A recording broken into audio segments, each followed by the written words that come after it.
this has been panic stoked by politics, and medical policy should be medical policy, and politicians should not be playing doctor. And what we're seeing right now is an election season where 1 week from now people are going to go vote, and from my vantage point here, that's playing into what they're telling the people they should or shouldn't be worried about, closing sub shops and bowling alleys and all the rest, when they should know better. Am I wrong?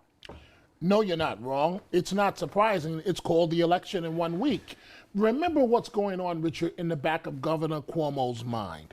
He criticized Governor Pataki years ago when 9/11 happened, when Governor Cuomo said all Pataki did was carry Rudy Giuliani's coat. What you're seeing here is the governor's personality and style. And his style is, I'm the number one guy. I say what's going to happen. And that's why you've seen the mayor brushed aside. That doesn't make it right. And what we're looking at is a panic almost in terms of the doctors should be deciding and the professionals what's going on. But it's called an election 1 week from now. But that September-October crisis management only works if you do it well. Yeah. I mean, think back to Rudy Giuliani after 9/11. He did it well. This is very or true. go to Governor Christie or President Obama after Sandy 2 years ago. And by the way, to your Done point, Mayor Giuliani, and I was extremely critical of him, and I know I'm not alone at this table, but he was masterful after 9/11 because he preached calm. He gave reassurance to the public. He told us we didn't have to live in fear. Look at what Governor Cuomo did. I got to tell you, Mayor de Blasio was a heck of a lot more statesman-like here than Governor Cuomo. He was consistent. He told people the facts of the medicine. He wasn't opining. He told us what we shouldn't do. He talked about how people were or were not contagious and what symptoms had to show at the time. And he commended the bravery of that doctor here who went there and came back and all the rest. And I get all this flip-flop. I mean, I'll get to Christie in a second. To me, that was patent. The Governor Cuomo that we saw the first day of this year, I think it was Thursday. Yep, was Thursday fine. night. Was fine. That was fine. He gave the facts. He assured calm, and then after that, he just wallowed in the wind, depending on what he thought would help him politically. And that doesn't do anybody any good. And I keep thinking back to the debate about Obamacare, when everybody's saying, I don't want some politician making my medical decisions for me. And then he and Chris Christie have done exactly that and stepped into an arena where they know nothing.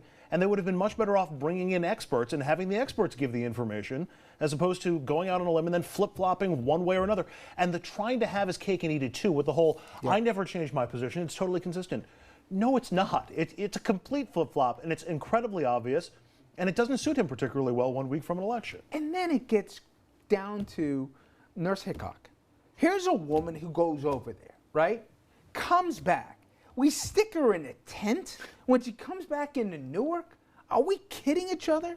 This is our neck of the woods. This is our backyard here, and this is what we do to this person. And then we treat her like a ping pong about whether or not she needs to stay in her house or not. We almost condemn her like, in some way she did something wrong. She's doing the very same thing we want to do. Now, I don't want to let facts get in the way of a good story, but everybody that has a conscience and a pulse and just a scintilla of logic says you can't put a big bubble around the United States and pretend that Ebola will go away and it won't impact us, okay? If you ask everyone, we ask people to go over there, but then they're not sure that they can actually come back to their home country. They're going to lie about their exposure to Ebola. People are going to find alternate routes to come back into the United States. It's not practical, and we do have to combat it over there before it comes here. That's a fact. But every messenger that comes out of this, all the partisanship and all the other baloney that's going on, it leads you to believe that I knew we were in a partisan politics. I do this every night with you two guys. But now it gets to basic medicine? I mean, how bad is that? It's basic pandering. It's not basic medicine. Bad. It's basic pandering. And Chris Christie had the gall to say that he was doing this to protect the people of New Jersey. Does anybody actually think he would have come to that same conclusion if he wasn't running for president in 2016? To be able to take a tough stance against a scary thing that has a lot of people talking, a lot of people worrying. Now he's a headline. Look at the tough stance that the governor of New Jersey takes, quarantining this woman for everybody's protection.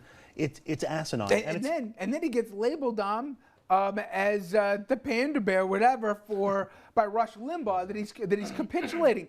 People don't even know what to believe anymore. Wait, somebody said to me this morning, wait a minute, Rush is mad at Christie He must have said no more quarantine. I'm like, no, this just Russia's a lunatic. So people don't even know who's giving in to what side anymore. We have confused the American public on something that is not an epidemic in the United States. Well, it depends on, I know based on the numbers, it's not an epidemic, What other Richard. thing you're going to use? It's math. But, as I've said from day one of this, I don't think the medical officials know exactly what they're talking about. Dominic. I really don't. Richard, I'm sorry. And I think the evidence is on my side.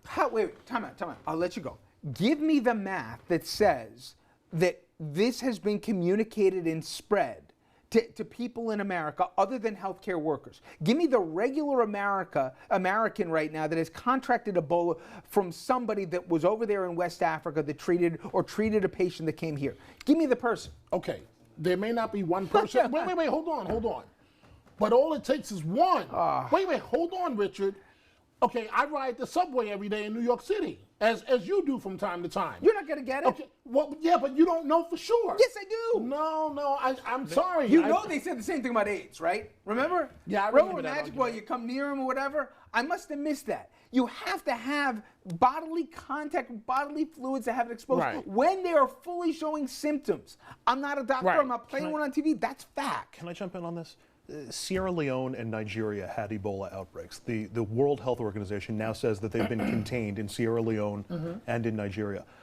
Do you think that the United States has a better health system than Sierra Leone does and that Nigeria does? So if they can contain it there, what makes you think they can't contain it here? But gentlemen, you have a doctor that obtained Ebola, Yes. was riding around on the train, was bowling and doing all of these activities. People are scared. I understand what you say, what the scientists say.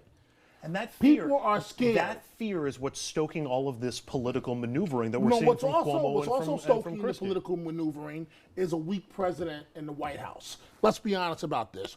Christie and Cuomo are doing this because they have very little respect for the man in the White House. So they're stepping all over him. I'll tell you what the biggest fear for me, or maybe this is a confirmation of, we are not healthy as a country. I know we're going to get into poll numbers a little bit later in the program, when it is not only convenient, but now taken as popular fact that the government can't do anything. First of all, it's not true. But also the biggest phonies and hypocrites out there who condemn the government and want to squeeze the government now look to the government to solve every problem around the globe at all times, okay?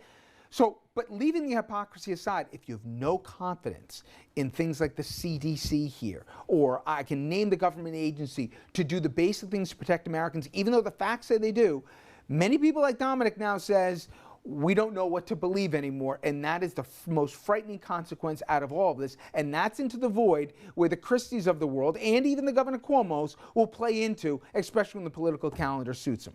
I'm off my high horse. Okay, now tomorrow is an anniversary of sorts, and not one that folks in our region need reminding of. 2 years since Superstorm Sandy, and residents around the region were beaten down by this. And the region, in many places, still trying to pick up the pieces. Delays in funding have many still waiting to get their homes and lives back to normal.